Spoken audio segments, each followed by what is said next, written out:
ለጨቅላ ህፃናት መደረግ የሌለባቸው 7 ዋና ዋና ነገሮች። ሰላም ጤና ይስጥልኝ። ዶክተር ቃል ኪዳን ነኝ፣ የህፃናት ህክምና ስፔሻሊስት እና ረዳት ፕሮፌሰር። የጨቅላ ህፃናት የአራስነት ጊዜ በጣም አስደሳች፣ በጣም ገራሚ፣ እንደዚሁም አንዳንድ ጊዜ ደግሞ አልፎ አልፎ አድካሚ እንደሚሆን ይነገራል። ለዚያም ነው ጨቅላ ህፃናት እንዲሁም እናቶች ለመጀመሪያዎቹ ወራት ረጅም ረፍት ጊዜ እንዲያደርጉ የሚመከረው። በእነዚህ ጊዜ እናት፣ ወላጆች እንደዚሁም የቤተሰብ አባላት ለህፃናት የተለያዩ መልካም የሆኑ እንክብካቤዎችን ሲያደርጉ ይታያሉ።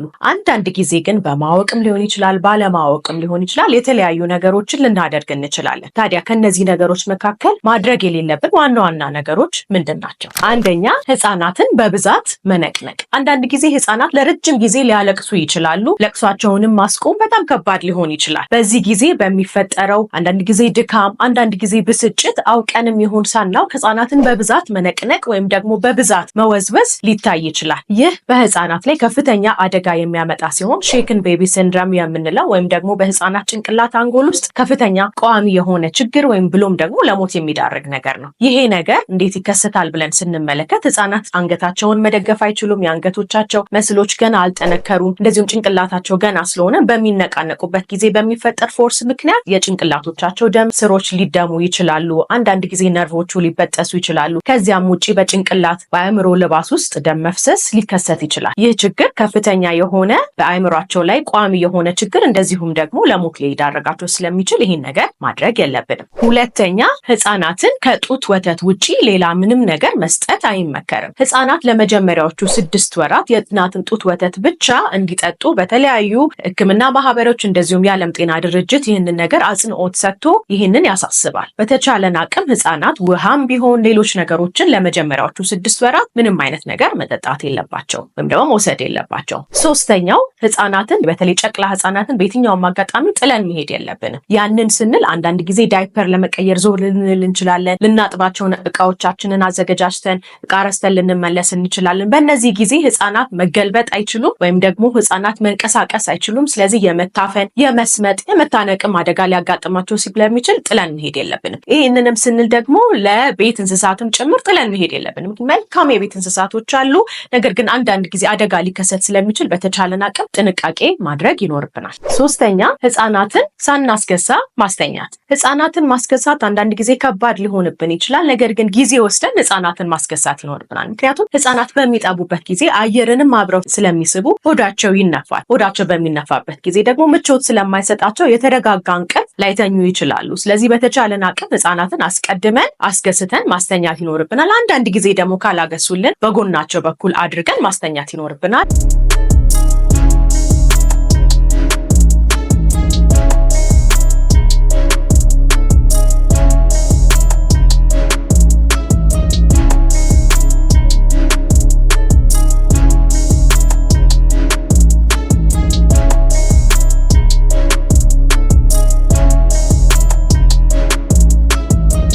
አራተኛ፣ ህፃናትን በሚያለቅሱበት ጊዜ መተው። ይህ ነገር አንዳንድ ጊዜ በአንዳንድ ማህበረሰባት መካከል ያልቅስ ተዉት ምንም አይሆንም የሚባል ነገር ሲሆን ይህ ነገር በጣም ከባድ የወደፊት ችግር ሊያመጣ ይችላል። አስቡት እንግዲህ እነዚህ ህፃናት መናገር አይችሉም፣ ቃላት የላቸውም፣ ስሜታቸውን መግለጽ አይችሉም። የሚችሉት አንድና አንድ ነገር በማልቀስ ነው ስሜታቸውን የሚገልጹት። እኛ በህመም ውስጥ በስቃይ ውስጥ ሆነ እንግዲህ ሰው ስንጮህ ባይሰማን የሚሰማንን ስሜት አስቡት። ስለዚህ እነዚህም ጨቅላ ህፃናት ገና እየለመዱ ነው ያሉት። ስለዚህ ይህንን በምንተውበት ጊዜ በራሳቸው ላይ ጭንቀት እየጨመርን ልንሄድ እንችላለን። ስለዚህ ህፃናትን በተቻለ አቅም አስቀድመን አንስተን ያላቸው ነገር ረሃብ ሊሆን ይችላል፣ የዳይፐር ችግር ሊሆን ይችላል፣ አንዳንድ ጊዜ ደግሞ ዲስኮምፈርት ተሰምቷቸው ሊሆን ስለሚችል አንስተን ችግሩን ማየት አለብን። ይህ አንዳንድ ጊዜ እንቅልፍን ከማስለመድ ጋራ የሚገናኝ ነገር ሊሆን ይችላል። ነገር ግን ይህ ራሱን የቻለ ሌላ ሳይንስ ማስተኛት፣ ያልቅሱ የሚሉት የተለያዩ አይነት ሜቶዶች ያሉት ሲሆን በሌላ ዩቲዩብ ቪዲዮ እንመለከተዋለን። አምስተኛ፣ ከዚሁ ጋራ ተገናኝቶ የህፃናት አልጋ ውስጥ እንግዲህ የተለያዩ አይነት አሻንጉሊቶችን በተለይ ስታፍድ አኒማል የምንላቸው ጥጥ ያላቸውን አሻንጉሊቶች እንደዚሁም ደግሞ ባምፐርስ የሚባሉት በዙሪያቸው አልጋዎቸው ውስጥ የሚደረጉ ትራሶች ያማምራሉ፣ ቆንጆ ናቸው። ህፃናትን ሊያስቋቸው ሊያዝናኗቸው ይችላል። ነገር ግን እነዚህ ነገሮች ቅድም እንዳለው መገልበጥ አይችሉም። እንደዚሁም ደግሞ የራሳቸውን እንቅስቃሴ ማድረግ ስለማይችሉ በጣም ሊታፈኑ ይችላሉ፣ ሊታነቁ ይችላሉ። ስለዚህ በመጀመሪያዎቹ ወራት ውስጥ በተቻለ አቅም እነዚህን መጫወቻዎች፣ እነዚህን አሻንጉሊቶች ከልጆቹ ማራቅ ይኖርብናል። ይኖርብናል። የመጨረሻውና ሰባተኛው እንግዲህ ህፃናትን በሆድ ማስተኛት የምንለው ነው። እንግዲህ ህፃናትን በሆድ ማስተኛት በተለይ ለረጅም ጊዜ ህፃናትን በሆድ ማስተኛት በፍጹም የሚመከር ነገር አይደለም። ምክንያቱም ህፃናት በሆዳቸው በተኙ ቁጥር ለሰደን ኢንፋንት ዴዝ ሲንድሮም ወይም ደግሞ ድንገተኛ የጨቅላ ህፃናት ሞት ይዳረጋሉ። ዋንደኛውም ሪስክ ፋክተር ይሄኛው ነው። ስለዚህ ህፃናትን ለረጅም ጊዜ በሆድ ማስተኛት በፍጹም አይመከርም። ይህ ከታሚ ታይም ከምንለው ጋራ የሚገናኝ ነገር ሳይሆን ይሄ ራሱን የቻለ ነገር ነው። ታሚ ታይም ህፃናትን በሆዳቸው ለተወሰነ ጊዜ ማሳለፍ በጣም ጠቃሚና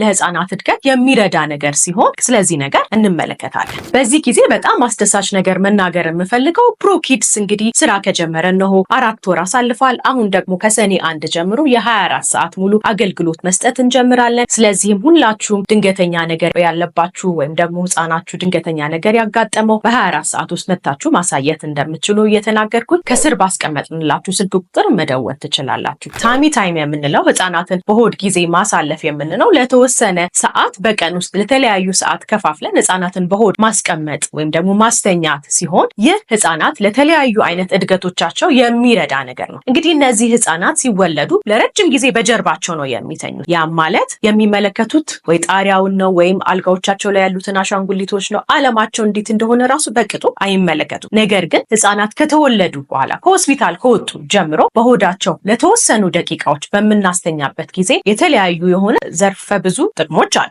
ከነዚህም መካከል የመጀመሪያውና አንደኛው ነገር ጡንቻዎቻቸው እንዲጠነክሩ ያደርጋል። ይህንንም ስንል ህፃናት እንደተወለዱ አንገታቸውን መደገፍ አይችሉም፣ ጭንቅላታቸውን መደገፍ አይችሉም። ስለዚህ የጠነከረ መስል የላቸውም። ነገር ግን እለት ዕለት ህፃናትን በሆዳቸው በምናስተኛቸው ጊዜ ኮር መስልስ የምንላቸው እንደዚሁም ደግሞ ሂፕ ፍሌክሰርስ የምንላቸው መስሎቻቸው በጣም እንዲጠነክሩ ያደርጋል። ይሄም የእጅ ጡንቻዎቻቸው እንዲጠነክሩ፣ የአንገት ጡንቻዎቻቸው እንዲጠነክሩ እንደዚሁም ቀስ በቀስ ደግሞ እንዲንበረከኩ ቀና እንዲሉ ከዚያም በኋላ ደግሞ እየሄዱ ቀስ በቀስ ወደ ዳዴነት እንዲያመራ ይረዳቸዋል። ሁለተኛው የሞተር ስኪልስ የምንለው የእንቅስቃሴ ችሎታቸው እንዲዳብር ያደርጋል። ይሄም ስንል ህፃናት እንግዲህ በየማይልስቶኖቻቸው የተለያዩ የሆነ አቺቭመንት ያላቸው ሲሆን መጀመሪያ አንገታቸውን ይደግፋሉ፣ ከዛ ወደ ጎን ይዞራሉ፣ ከዛ እቃዎችን ለመነካካት ጥረት ያደርጋሉ፣ ከዚያ በኋላ ቀና ለማለት ጥረት ያደርጋሉ፣ ከዚያ በኋላ ይንበረከካሉ፣ ከዛ በኋላ ዳዴ ይላሉ፣ ከዛ ይሄዳሉ። ስለዚህ እነዚህን ማይልስቶኖች ሂደት በሂደት እንዲያደርጉ የሚረዳቸው አንደኛውም ጠቃሚ ነገር ታሚ ታይም የምንለው ነው ማለት ነው። ሶስተኛው ጠቃሚ ነገር ለጭንቅላትና የአንገት ችግሮችን ይከላከላል። ያም ስንል በጀርባቸው የሚተኙ ብዙ ህፃናት ጠፍጣፋ የሆነ ጭንቅላት ወይም ፍላት ሄድ ሲንድሮም የምንለው ወይም ፖዚሽናል ፍላንጆሴፋሊ የምንለው ችግር የሚከሰትባቸው ሲሆን ይህ ችግር እያደጉ በሚሄዱ ጊዜ የጭንቅላት ቅርሳቸውን የሚያዛባ ይሆናል። ነገር ግን በቀን ለተወሰኑ ደቂቃዎች የሚተኙ ወይም በሆዳቸው የሚተኙ ጨቅላ ህፃናት ይህ ነገር እንዳይከሰት ባቸው ያደርጋል ማለት ነው። ሌላው ደግሞ የአንገት ችግር በተለይ በአንድ ሳይድ ብቻ በጀርባቸው የሚተኙ ጨቅላ ህፃናት በአንድ በኩል የመጣመም ነገር ይታይባቸዋል ወይም ቶርቲኮሊስ እንለዋለን።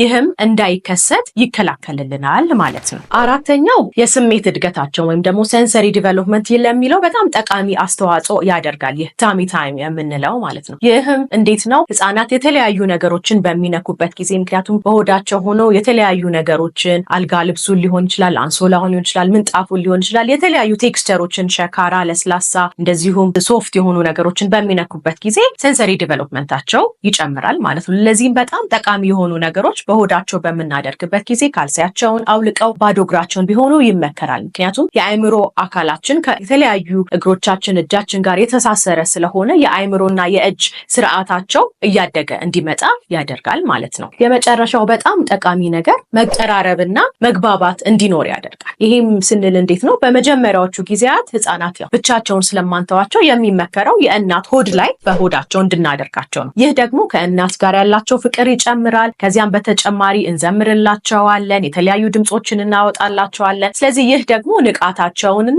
ከእናታቸው ጋራ ከቤተሰቦቻቸው ጋራ የሚኖራቸውን ፍቅርና ግንኙነት በጣም ጠቃሚና ቆንጆ ያደርጋል ማለት ነው። ከዚህ ቪዲዮ ጠቃሚ ምክር እንዳገኛችሁ አልጠራጠርም። ሀሳብ አስተያየታችሁን ከስር ባለው ኮመንት መስጫ ላይ እንድታስቀምጡልን እላለሁ። ዶክተር ቃል ኪዳን ነበርኩኝ። ሰላም።